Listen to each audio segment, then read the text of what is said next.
Et puis des incidents qui ont débuté, je vous le disais il y a quelques instants, samedi après-midi en images, la rétrospective des événements avec Suleiman Bayan.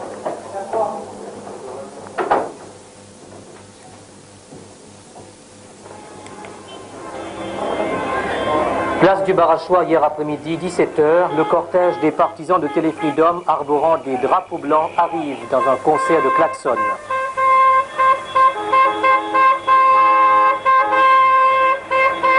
Ils sont une centaine à s'être donné rendez-vous ici même, où la veille, le rassemblement interdit par la préfecture avait donné le signal des premières manifestations et dérapages que l'on connaît.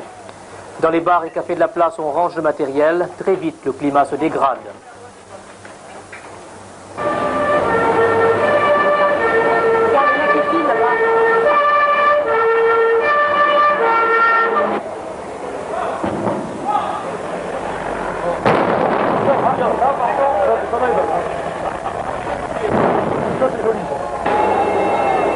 Gendarmes et CRS repoussent les premiers assauts ayant pour cible les immeubles de TDF, de RFO et de la direction de l'équipement.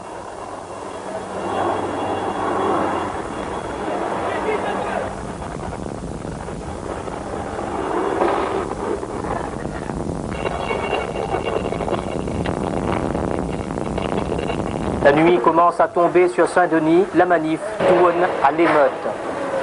Les véhicules en stationnement ne sont pas épargnés. Les pompiers devront intervenir notamment rue de Nice, où 2 voitures sont complètement calcinées après avoir été renversées sur la chaussée.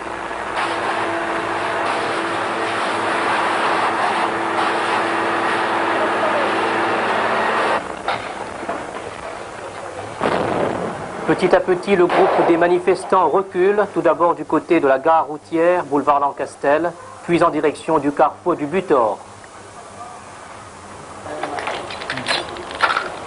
Et pendant ce temps, un autre foyer s'est allumé, cette fois dans le quartier du Chaudron. C'est ici que les scènes les plus violentes vont éclater. Durant toute la nuit, les casseurs seront maîtres de la situation. Le Chaudron brûle, de nombreux magasins sont pris d'assaut et incendiés, magasins notamment de vente d'automobiles. Le feu est mis aux immeubles, mais de nombreux véhicules sont poussés sur la route avant d'être saccagés et brûlés. Dans le même secteur, d'autres immeubles sont touchés. Les pompiers mettront plusieurs heures pour éteindre l'incendie du supermarché Géant Score, qui aura été auparavant le théâtre de pillage.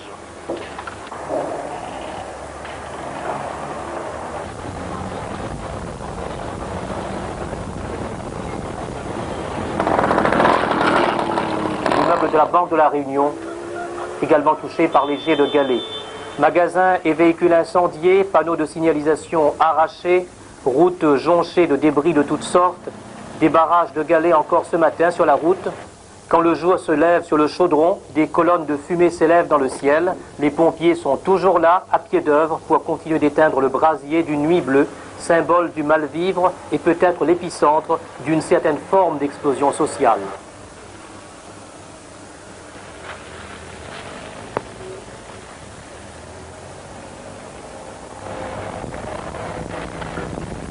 Bien, devant la tournure des événements, le préfet Daniel Constantin intervient en direct par téléphone depuis la préfecture. Oui, bonsoir. Tout d'abord, je souhaite dire mon indignation devant ce que je vois maintenant sur vos écrans, mais ce que nous constatons depuis plusieurs jours, qui n'a absolument rien à voir avec la défense de la liberté d'expression. Qu'est-ce que serait cette liberté d'expression monopolisée par M. Sudre ? On vous dit également que le couvre-feu sera instauré ce soir. Alors ça, c'est peut-être pas tout à fait complètement faux, puisque le maire de Saint-Denis, en tout cas, M. Gilbert Annette, a demandé l'instauration du couvre-feu, mais ce n'est pas à lui de prendre la décision. Donc s'il y a une décision, elle sera annoncée dans la journée. On arrête devant le score Vauban avant de se rendre au Camélia. Il est 3h15 du matin, rencontre avec des CRS non loin du lycée du Butor, puis une nouvelle étape chez les sapeurs-pompiers de Saint-Denis où le ministre s'entretient avec le commandant Gauthier. Puis l'étrange cortège se dirige vers la zone industrielle du Chaudron et se rend directement aux entrepôts Foyam.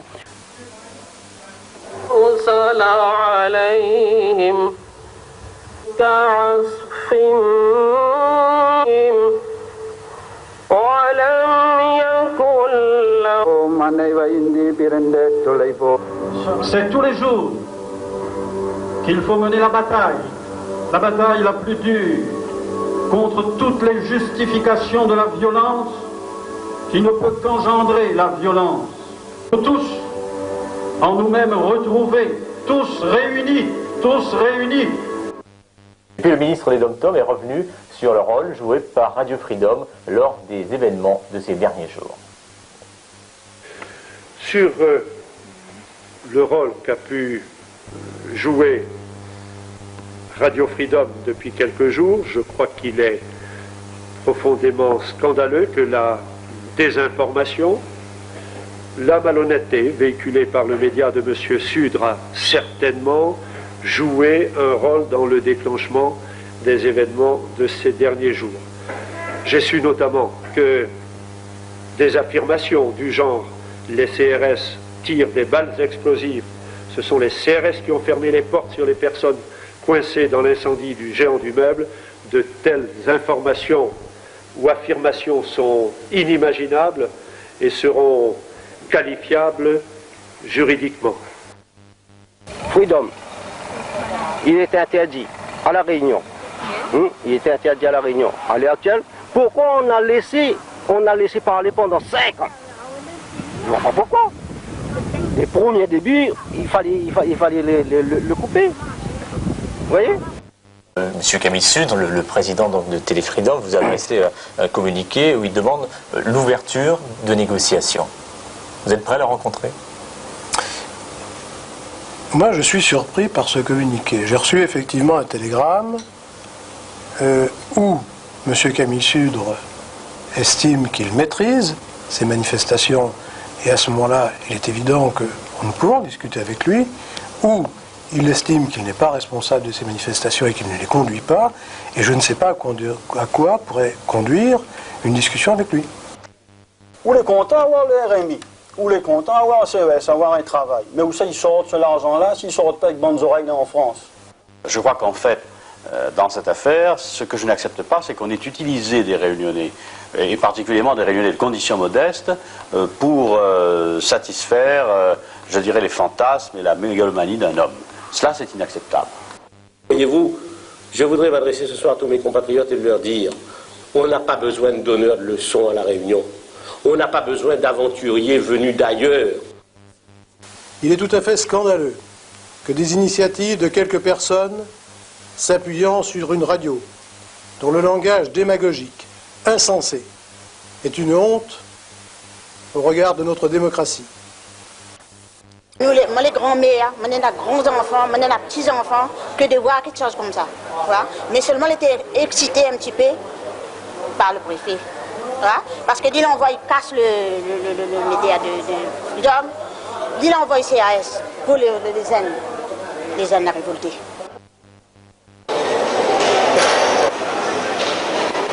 Le sens de ma présence, à mon avis, c'est assez simple. Je suis réunionnais, il se passe des choses graves. Je suis avocat, et en plus, je suis avocat de Téléfreedom. Donc ma présence est très compréhensible. À votre avis, que risque Camille Sudre actuellement? Écoutez, si on respecte la loi dans son esprit, il ne risque rien.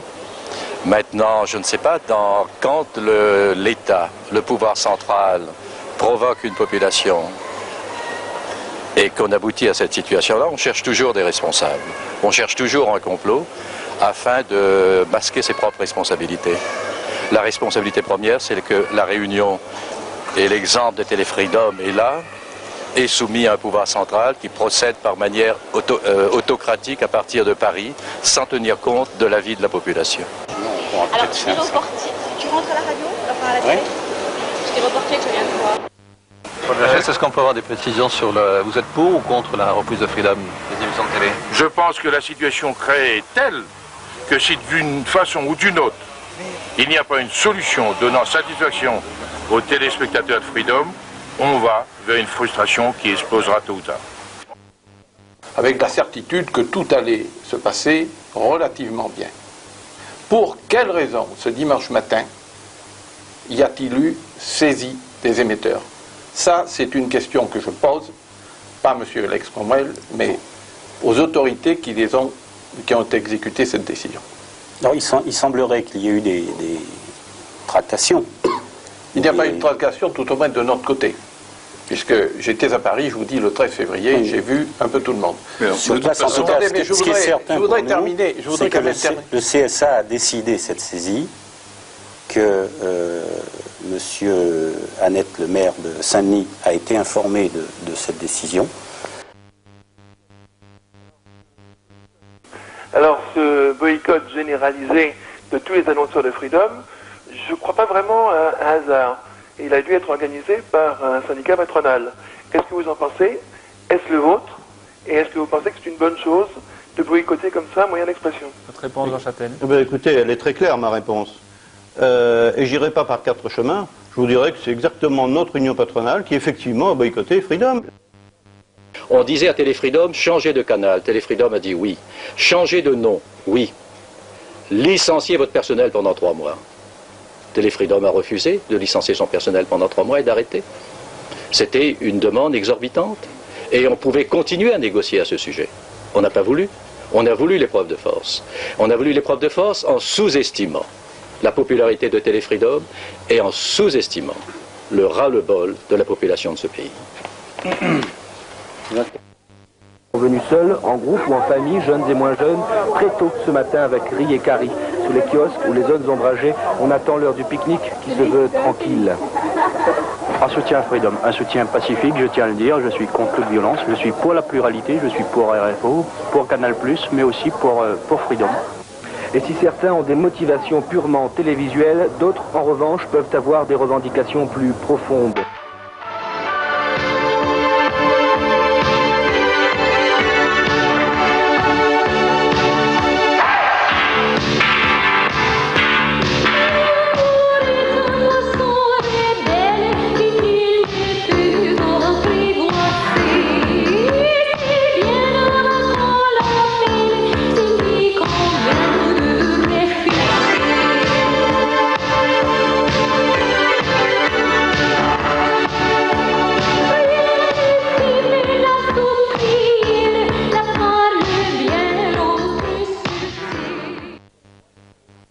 Je crois que le mois d'avril sera aussi le mois de l'île de la Réunion.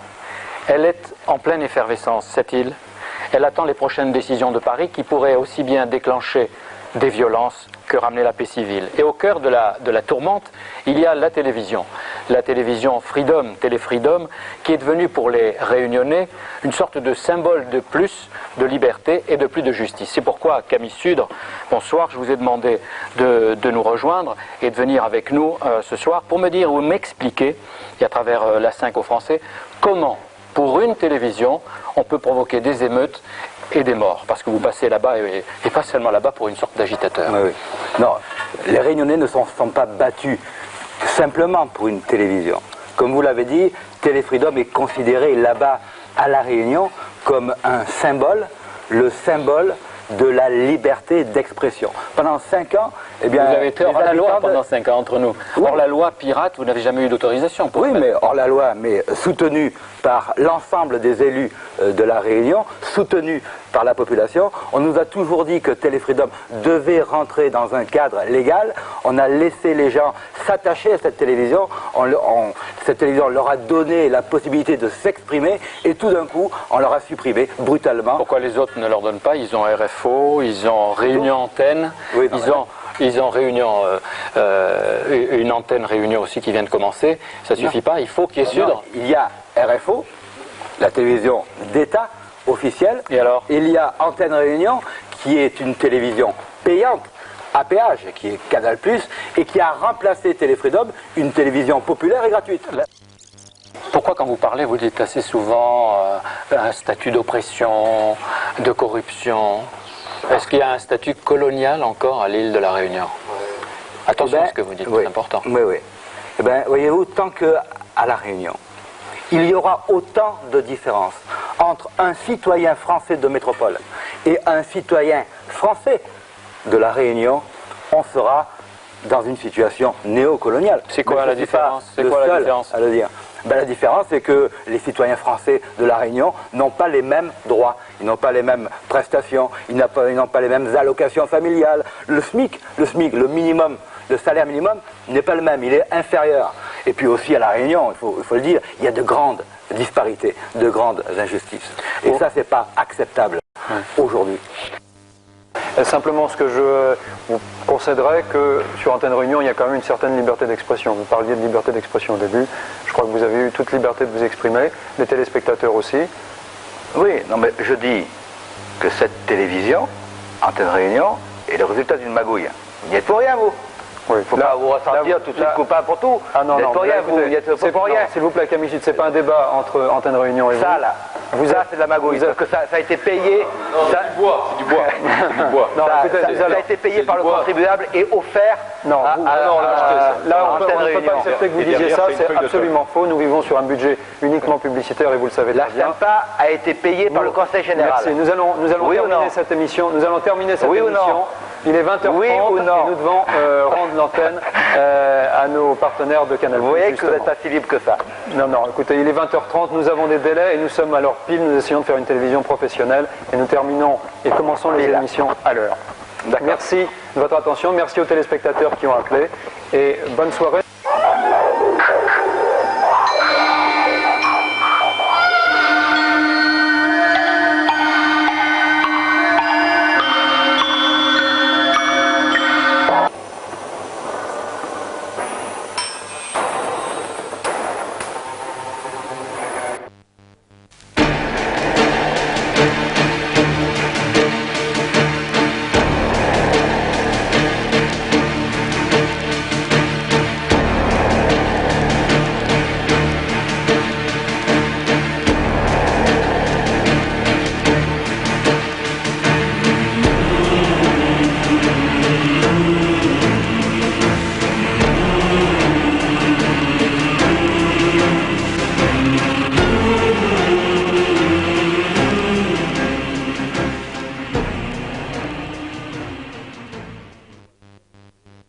La dernière fois que Camille Sudre s'était rendu à la préfecture, l'entretien avec le préfet Constantin avait tourné court. Les deux hommes s'étaient à peine parlé. Ce matin, c'est un entretien d'1 heure que Camille Sudre a eu avec le nouveau locataire de la préfecture, Jacques Devâtre. C'était la première fois qu'ils se rencontraient. Pas de surprise. Camille Sudre a demandé où en était le projet de 4e chaîne de télévision. Il a aussi demandé au nouveau préfet s'il savait, lui, pourquoi le procureur avait fait saisir les émetteurs de Freedom.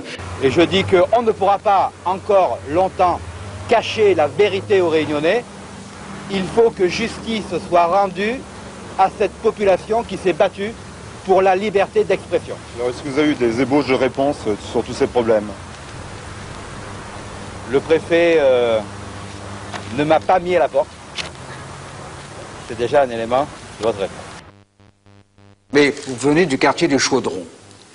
Le quartier du Chaudron a été à la une des journaux, parce que c'était à la une de l'actualité il n'y a pas si longtemps, et sans doute encore aujourd'hui, qui exprimait vraiment le malaise et quelquefois la colère d'une jeunesse qui tourne en rond dans un quartier généralement entassé, où l'on se jette vers des distractions pour pouvoir connaître un peu de rêve, d'où le conflit récent que vous avez vécu sans doute autour de la radio-télévision locale.